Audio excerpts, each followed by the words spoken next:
Welcome to Fiction Fans, a podcast where we read books and other words too. I'm Lily. And I'm Sara, and today we'll be talking about This Is How You Lose the Time War by Amal El-Mohtar and Max Gladstone. But first, our quick 5-minute introduction, starting with something great that happened recently. I went to the theater with our aunt. I say our aunt not as in the royal plural, but because she is the aunt of both of us. The universal auntie. Yes. And although we both hated the production that we saw, it was still a really lovely evening. We had a great dinner. It's always fun to go to the theater with her, even if we don't end up liking what we see. So that's my good thing. Oh, that is lovely. I got some gardening in this weekend, which is unusual for February. But that is unusual for February. It is. I did wear a very big puffy jacket, but it was good. Just some, winter maintenance stuff. We didn't actually plant anything, obviously, because that would be far too soon. But, pulling out the dead tomato plants and things. Getting things ready. Yeah. Our yard looks much nicer now. I know leaving the dead plants in the garden beds is good for the soil and stuff, but it's not pretty. It is not. So very productive overall. Lovely. What are you drinking for this novella? So I think that the right vibe for this novella is red wine. Or blue wine. That's not a thing, but it would be funny. It would be funny. But I was thinking more because of the enemies to lovers vibe of that's always and the epistolary nature of it, that just feels like red wine to me. But I don't want to open a bottle, so I am drinking boxed rosé instead. It's almost red. We can count it. Blue would definitely find a way to spin that as red. Probably.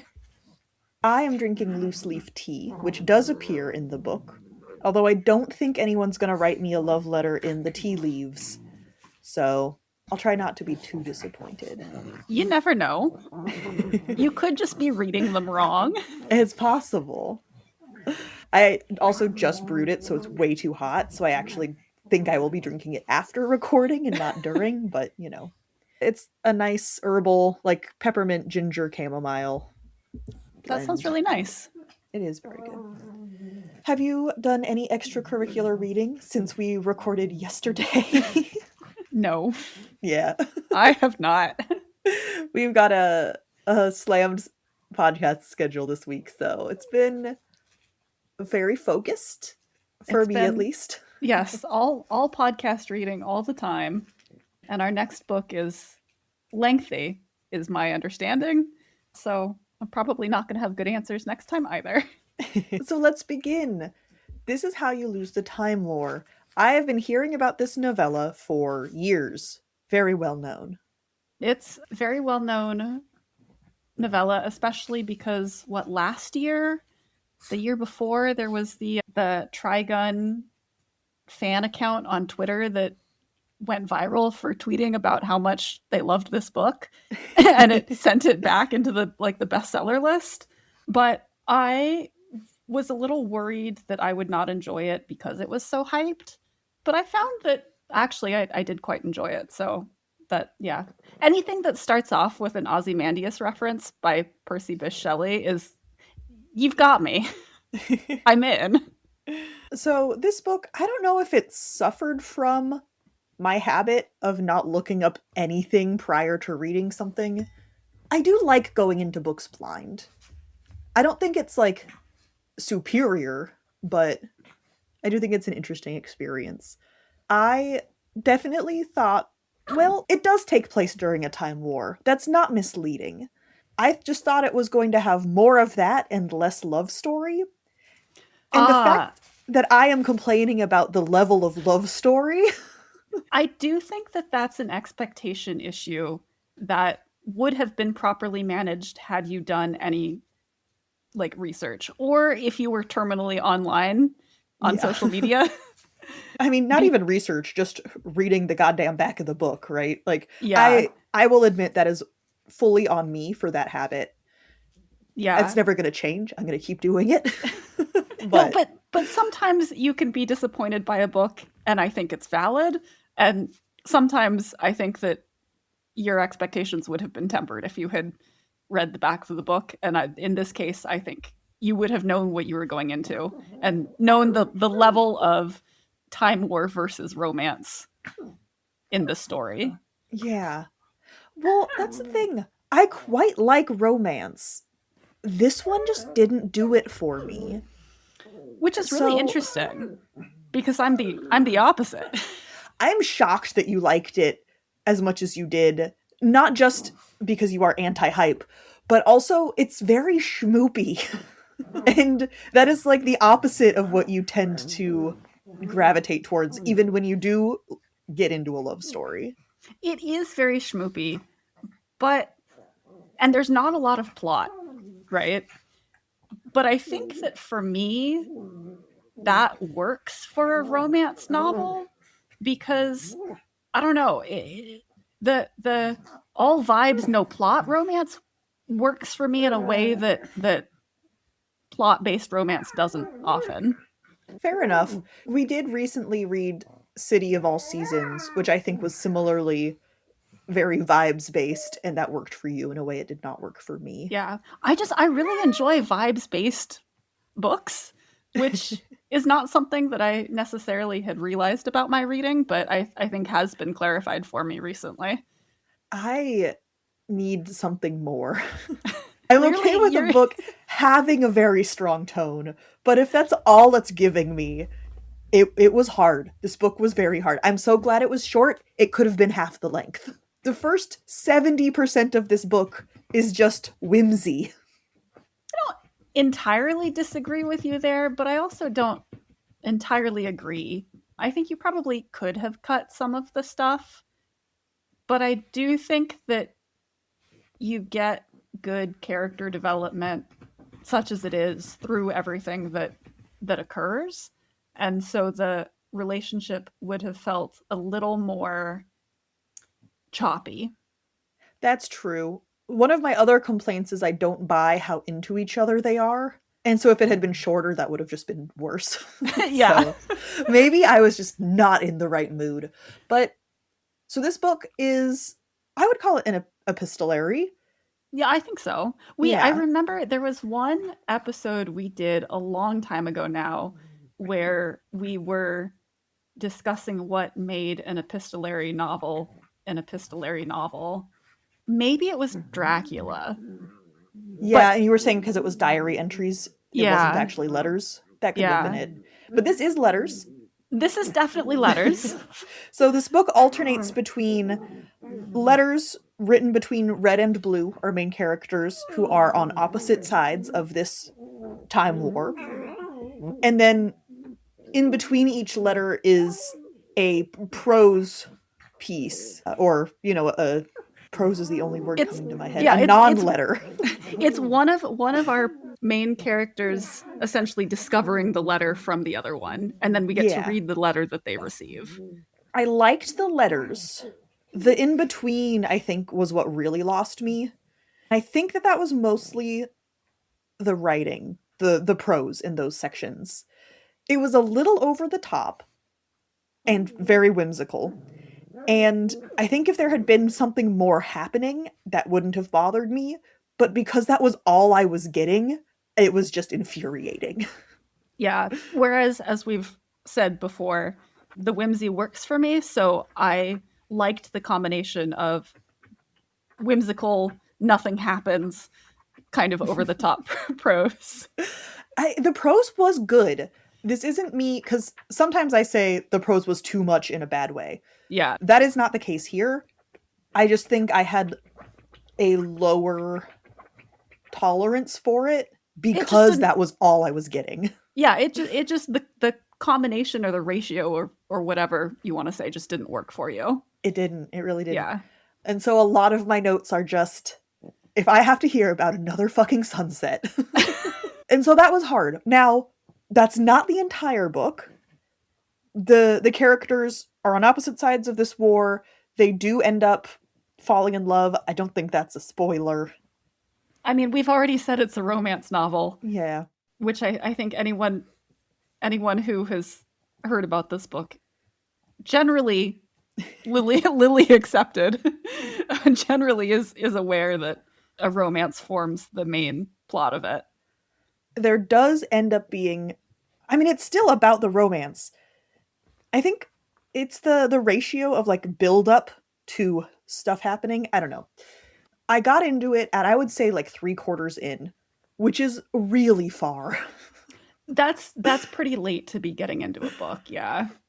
And I hung in there. Again, it's a novella. If it was longer, I don't know if I would have managed it. I mean, I would have read it for the podcast regardless, but I mean, I don't want it to have been longer. I would not have enjoyed it if it had been longer. I think the ratio of relationship build up to things actually happening would have needed to change. But anyway, regardless, Yeah.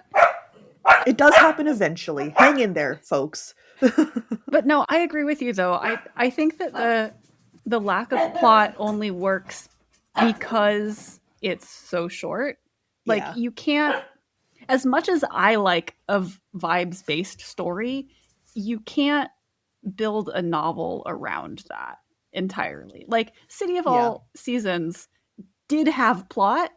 It just also had a lot of vibes. Right. And that plot did help make the length of that book work.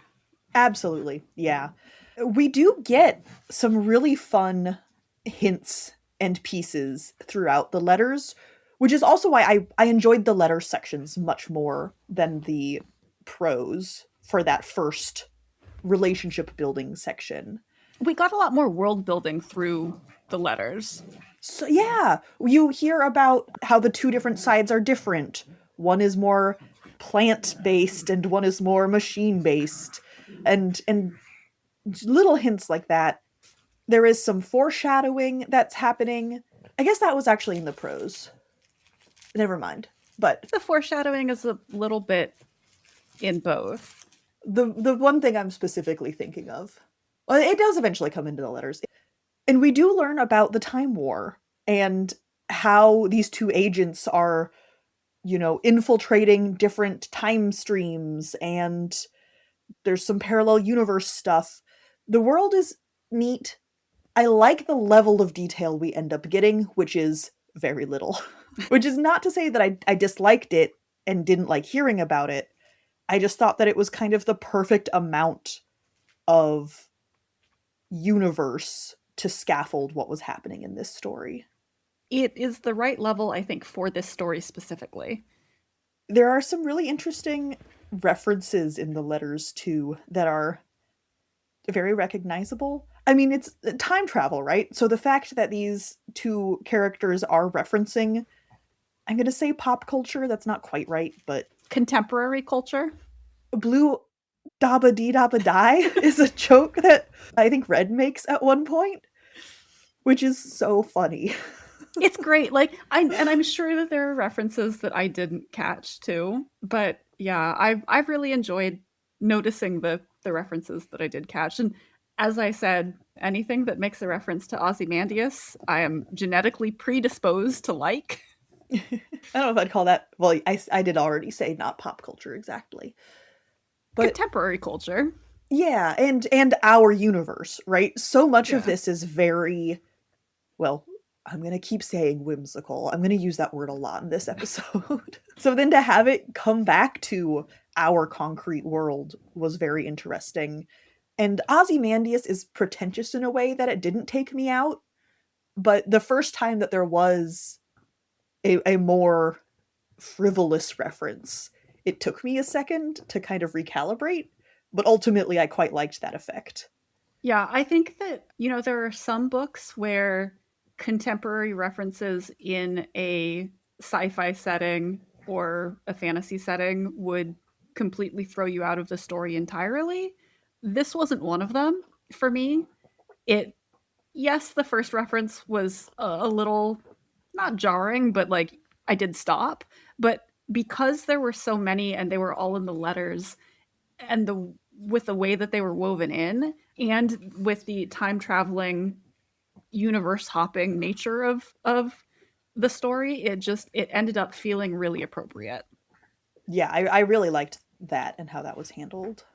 And of course, Time Travel Shenanigans, that I think we will talk about probably more in depth in the spoiler section. I loved all of that. But again, we don't really get into, because we hear about the jobs that they're doing, the tasks they're assigned, which includes jumping time streams or whatever. But actual time travel shenanigans, capital time travel shenanigans, don't really start happening until quite late through the book. And I really liked them. They were really good. It was very cool. It was not enough. It was also very late for you. Yeah, it was just, yeah. Knowing that it was coming, I think there was a point. I got about halfway through. I was at about 50% because I was seeing my page count, right? And I thought to myself, is this the whole thing? Is this what the whole book is going to be? I'm very glad it wasn't. But yeah, it got there. Knowing that it was coming probably would have helped me. And then also maybe just being in a different mood. Maybe I just was in the wrong mindset. Although I think whimsy is often harder for me to get into. Yeah, I mean, I don't know necessarily if this was a mood mismatch for you from how you've been describing it. It seems like it might just have been a book mismatch. But even so, like, yeah, sometimes a book that you would not normally like, you're in the once in a blue moon mood for it. But I think that's what I'm saying. I could see a headspace where this would have really worked for me. It's not something that happens often. I don't think it's a bad book, right? Like it's good. It's well written. The prose is over the top, but not so much that it's truly off-putting.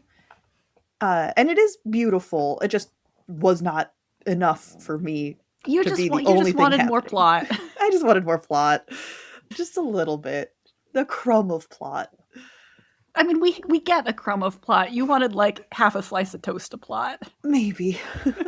I did discover that I pronounce the word niche and niche differently, which, I mean, obviously I guess I knew and some part of myself, but it was something that I hadn't like actually thought about very hard. And then there were little statuettes and little niches in some temple or something. And I thought, oh, I am saying niche in my head, aren't I? Whereas if there's, a product that fills a very specific niche in the market, I would say niche. And I just never noticed that before. And I don't know where that came from, but it's true. Those are very different words to me. I'm pretty sure that I pronounce them the same. I think it's all just a niche. Interesting. I'd not thought about it until you wrote this bullet point in our notes document. It's neither here nor there. I just never realized that. I don't know where that comes from. Yeah. But those two different definitions or uses of that word, I pronounce differently, apparently. Yeah, interesting. Today I learned, or, 2 days ago when I was reading it. So, who should read this book? I think you should read this book if you want a vibes-based, whimsical romance with time travel veneer setting. Yeah. I mean, the time travel is a little bit more than a veneer, but it's not heavy on plot. It's a veneer for like 3/4 of the book. Yeah. The setting is just set dressing for a lot of it. Cool set dressing, neat set dressing, but it is not a plot heavy novel. Yeah. Novella. The only thing I could think of while I was reading this was a criticism I remember a high school teacher having for just early poets in general, not like one kid's specific poetry, but just talking about how everyone goes through a phase where their poetry is just, you and I, we do beautiful things together. And that is like this book. Yeah, I can see that. I mean, I would add the caveat that is this book, but good, because I think early poetry is not always good. And I think that we both agree that this book was good, even if it wasn't for you. But I think if it hadn't looped around to that last quarter, I would be harder on it. Probably, but it does loop around to that last quarter. No, yeah, it does. It adds in enough, but yeah. Anyway, this book is the epitome of you and I. We do beautiful things together. Yeah, I see it. This episode of Fiction Fans is brought to you by Solsticia. That's our zine. Each issue has a different theme that celebrates genre and genre blending in a new way. PDF and EPUB versions can be purchased on our website, and Patreon supporters of all levels get free digital copies.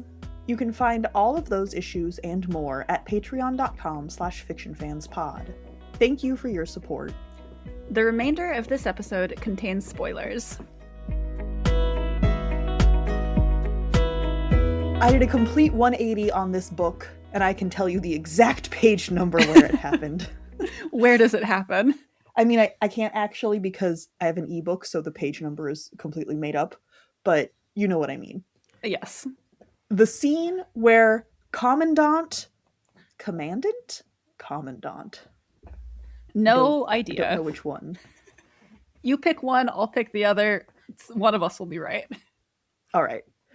Commandant is the leader of Red's faction, and this is the first time we actually see her on the page, and she is telling Red they have discovered that an enemy operative has been tailing her, and this is an opportunity for Red to take out who ends up being Blue. And Red has to play it cool and is freaking the fuck out. And it was so good. That scene was like, the tension was incredible. The two different, there's a word I'm looking for. Goals? That's not quite right. Intention?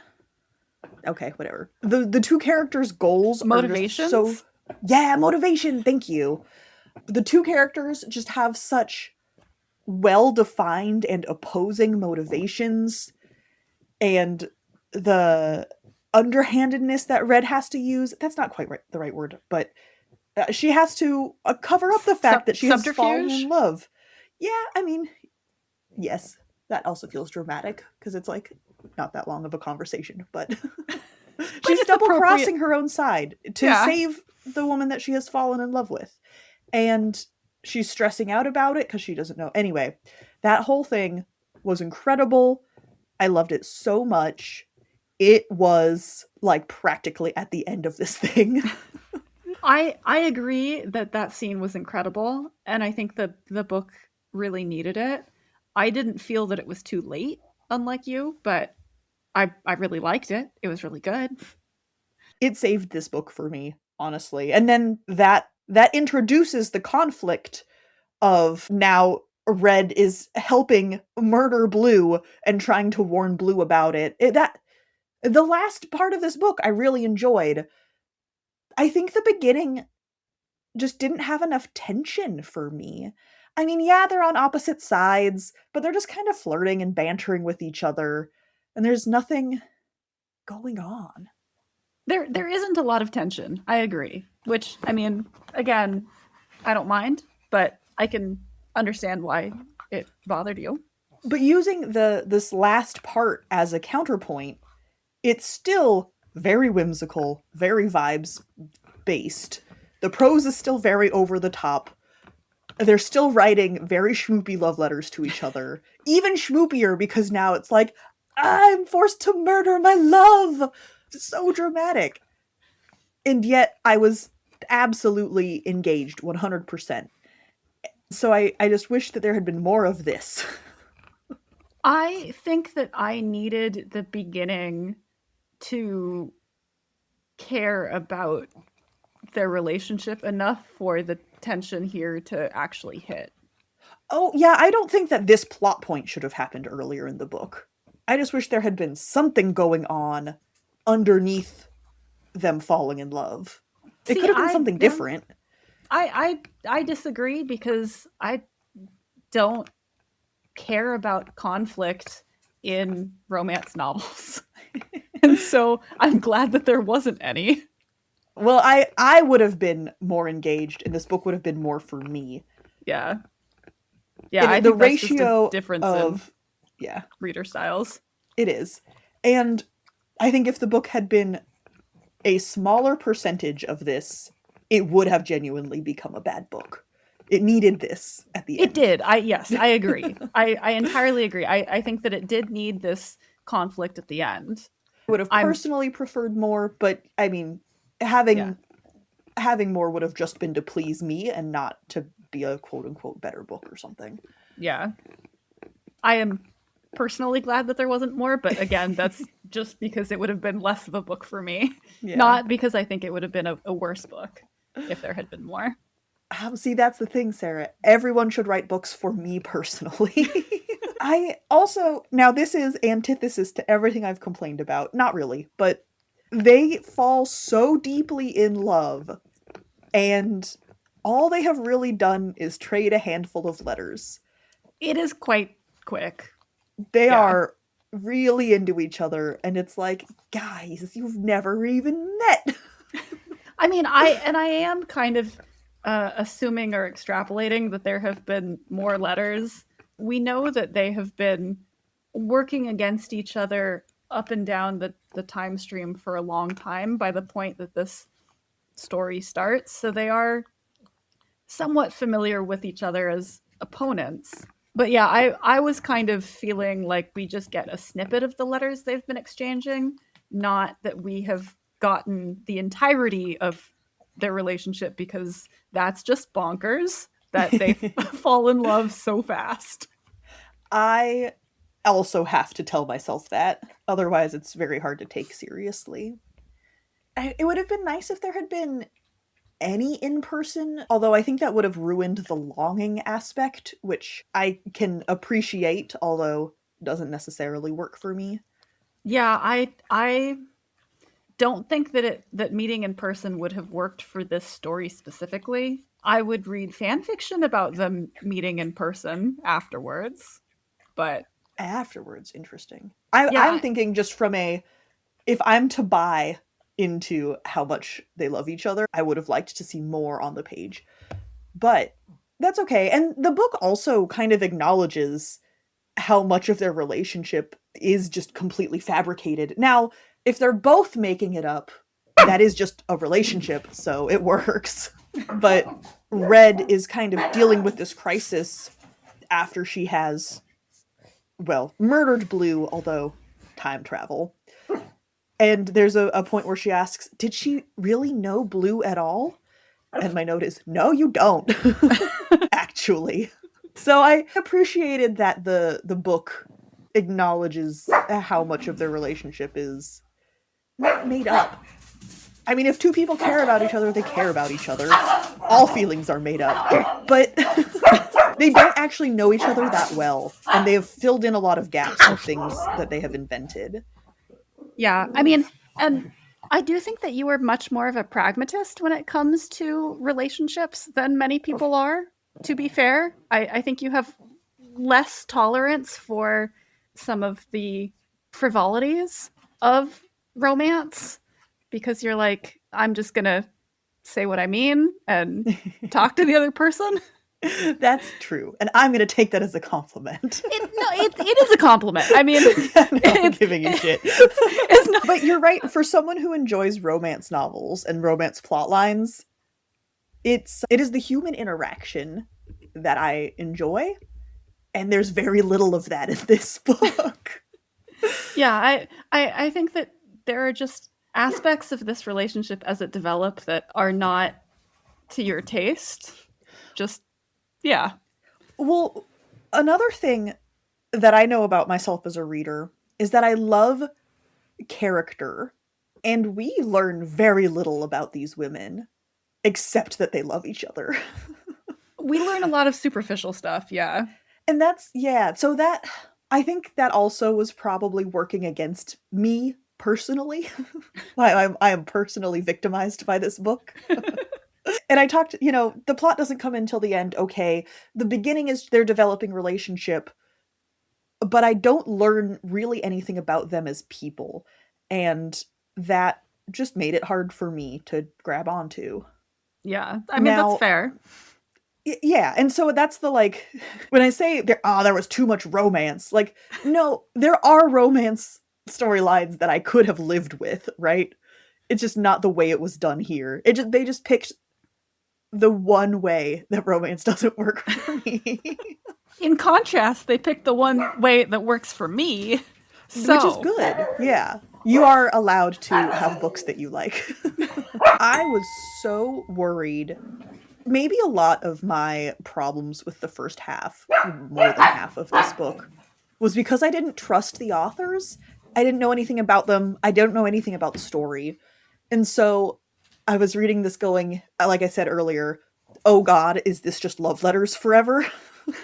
And then we had the Seeker, who was kind of just mysteriously sprinkled into the end of the prose sections. And pretty early on, I was like, are we ever going to find out who this, like, what this deal is? And I was not confident that we would. I was pretty confident that we would. I mean, because that's a big thing to not find out. And so I think my base assumption, even if I don't know anything of the authors, and while I have other stuff by El-Mohtar and Gladstone on my TBR, I've not actually read them. But I think my base assumption of any author is if they're going to put this big old mystery front and center in the book, Surely they will say surely something. they are going to say something, like, because if they don't, that is a huge glaring omission. Yeah, I was probably just being grumpy, to be perfectly honest. Well, if you're already not vibing with the book, then Well, you're so maybe much... less generous too. Yeah. And there was so much that wasn't explained, and I could handle some of it. Like I said, we get minor world building notes, and that was okay. I was okay with a lot of that not being explained. But so much of it was just the tea leaves that magically turn into a letter.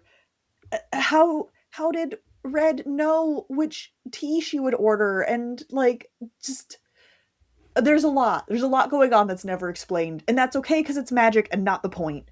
But that There's meant when a I lot of did get hand to wave. this, Yeah.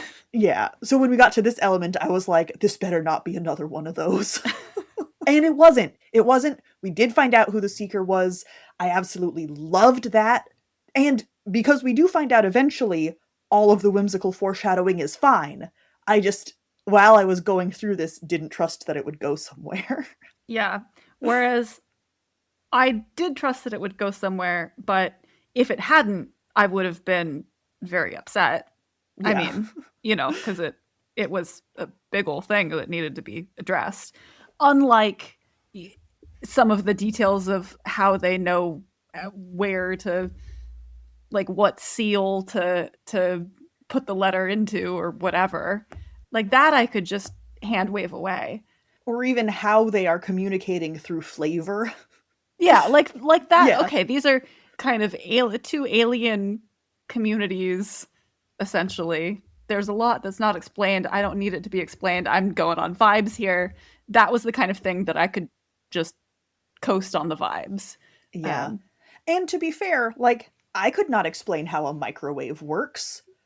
Just as an example of something that I find very mundane, but is kind of magic if you think about it. Mm-hmm. So I'm okay with that. Like I said, I was okay with world building details not being on the page. It just meant that was just something I could have latched onto.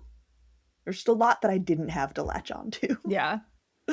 Something else really wonderful, again, in the last, like, 5 pages of the book.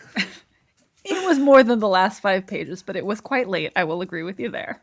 It felt way back there. And actually, this was introduced earlier, but the circular nature of their relationship, which actually does help explain why they are so attached to each other. We find out over the course of this novel that they have been apart, or, like, they go back in time because time travel, obviously, and become a part of each other's very formative childhood events in both intentional and unintentional ways. Totally see like that playing a big part of, they don't really interact over the course of this letter writing, but then go back in time and have interacted before they started writing letters. So that's bonkers in a very fun way. I absolutely loved that. Not necessarily reveal, that discovery, that process of seeing them go back and create these relationships or be part of these experiences earlier that we have heard about or that we learn about beforehand. Like, not how Red or Blue was a part of it, but we do hear about these formative experiences in earlier letters, and then to see how they have interacted with it, it was cool. It was neat. It was. It was a good use of time travel as a device, especially in a romance. Yeah. It was just kind of mind-blowing thinking about, and the two events, I would call them both somewhat traumatic. The two that we end up seeing, we see Blue interacting with Red as a child much earlier on, which was pretty cool. And then Red goes back in time in order to ultimately save Blue's life. After Red murders Blue, she goes back in time to when Blue was a child. It's time travel. It's crazy. That was very cool. I really loved that. I do think you need the first part of the book in order to justify the rest of it. Or like, not justify, but you have to believe these characters have fallen in love. Yeah, in order for the end of it to work at all. You need that character build up. You do. I think I would like this a lot more on a reread. I think maybe is just the ultimate answer. That's possible. I think in the copious amounts of time you have after baby fiction fan is born, you should reread it and then let us know. Yes. Because you'll have so much free time. I mean, I think all you're supposed to do with babies is read out loud to them, so he's gonna get a lot of weird books read out loud to him. I mean, great. We're starting him early. He'll be the third co-host of the podcast. After the pugs and the cats, of course. Yeah, the third human co-host. Okay, acceptable. But I do really think this is a book I would like more on reread. Partially because I know it's going somewhere now. And that could have either been me being grumpy or not knowing anything about this book going into it. Both are my fault. I do think that this is one of those books that it does help to have some expectations set about it to start with. But also maybe that's just me. I like to know as much about a book as possible when I go in normally. So that's also just a personal preference. But But also, because of the time travel and the cyclical nature of, not cyclical, but circular? Yeah. Circular, like, interrogatory relationship timeline that they have. I think rereading it would be very cool. I'm sure there was a lot more than just the Seeker scattered in that I would pick up on a reread that I think would be very enjoyable. Yeah, I do think that this is a book that has high reread factor. And it's short, so it's not like it's a huge time commitment to do so. It is a novella. It is not a book that I wish was any longer. I think it's the right length. So it is easy to read in an evening or, 2 afternoons or whatever. Yeah, I think that's my ultimate. I rarely say I disliked this book so much I need to read it again. It's true. It does sound like this is one of those very rare books where you disliked it, but still want to read it. I didn't enjoy the process of reading it, which is slightly different from saying I disliked it. It's fair. Which is why I think on reread, I would enjoy the process a lot more. Thank you so much for listening to this episode of Fiction Fans. Come disagree with us. We're on Blue Sky and Instagram at FictionFansPod. You can also email us at fictionfanspod@gmail.com or leave a comment on YouTube. If you enjoyed the episode, please rate and review on Spotify and Apple Podcasts and follow us wherever your podcasts live. We also have a Patreon where you can support us and find exclusive episodes and a lot of other nonsense. Thanks again for listening, and may your villains always be defeated. Bye! Bye!